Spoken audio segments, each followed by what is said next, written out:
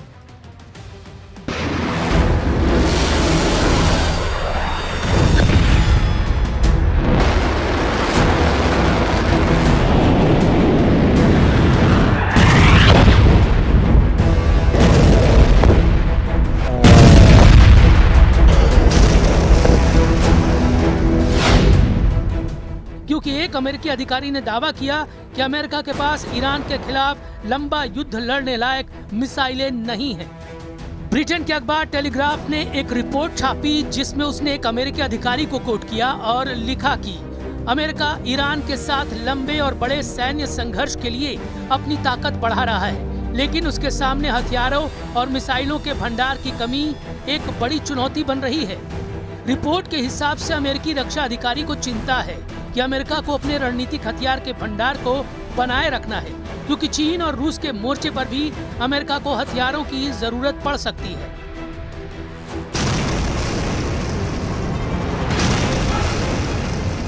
अब अमेरिकी सेना ईरान के हमलों से खौफजदा है। जब ईरान अमेरिका को ग्राउंड ऑपरेशन के लिए ललकार रहा है, तब हथियारों की किल्लत की रिपोर्ट डबल झटके से कम नहीं। लेकिन ट्रंप का मूड खराब करने वाला एक बयान इजराइल से भी आया है। इजराइल के विदेश मंत्री बेजलेल स्मोट्रिच ने घोषणा की है, अब उनकी सेना ईरान युद्ध में शामिल होने के लिए तैयार नहीं है। स्मोट्रिच ने दावा किया कि मौजूदा हालात इजराइल के लिए सबसे अच्छे हैं, इसलिए वो ईरान में अपनी ताकत जाया करने की जगह हमास और हिजबुल्लाह का सफाया करने में लगाएगा। हालांकि इसके पीछे ईरान से आए मोसाद के इंटेलिजेंस को माना जा रहा है, जिसमें बताया गया है कि ईरान ने एटम बमों की लैब एक्टिव कर दी है। मोसाद ने रिपोर्ट दी है कि ईरान ने पिछले साल अपने यूरेनियम संवर्धन सेंट्रीफ्यूज को पिकैक्स माउंटेन के नीचे गहरी सुरंगों में पहुंचा दिया था। बीते साल जून में 12 दिनों तक चले इजराइल ईरान युद्ध के बाद यूरेनियम सेंट्रीफ्यूज को बेहद सुरक्षित पिकैक्स माउंटेन ट्रांसफर कर दिया गया था। पिकैक्स माउंटेन, जिसे माउंट कोलांग भी कहते हैं, ईरान का सबसे सुरक्षित परिसर है। ये ईरान के नतांज यूरेनियम संवर्धन केंद्र के पास है, जहां पर 2 गहरे भूमिगत सुरंग नेटवर्क हैं। ये सुरंगें अमेरिका के सबसे शक्तिशाली बंकर बस्टर बमों की पहुंच से भी बाहर है।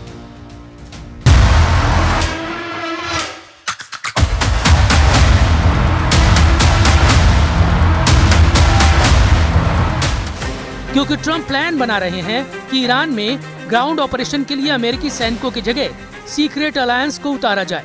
अमेरिकी सेना का पहला टारगेट खर्ग आइलैंड पर कब्जे का है, जिसमें अमेरिकी फोर्स के साथ खाड़ी के उन सभी देशों की संयुक्त सेना ईरान में उतरे जहां हमले हो रहे हैं। मगर इस मिशन में अमेरिका के साथ क्या हो सकता है, उसका नफा नुकसान तौला जा रहा है। ईरान के खार्ग और खुजेस्तान आइलैंड ट्रंप का पहला जमीनी हमला झेल सकते हैं, इसलिए इनके बारे में बहुत जरूरी है कि कुछ बातें समझ लीजिए। मैप पर देखिए, ये है खार्ग द्वीप, ये फारस की खाड़ी में है, जबकि मेनलैंड ईरान में ये जगह है खुजेस्तान। इस इलाके में ईरान का बॉर्डर इराक से लगता है। ये दोनों जगह इस वक्त युद्ध के हॉट पॉइंट बने हुए हैं। खार्ग द्वीप पर ईरान के तेल निर्यात का टर्मिनल है, यहीं से उसके 90% तेल का निर्यात होता है।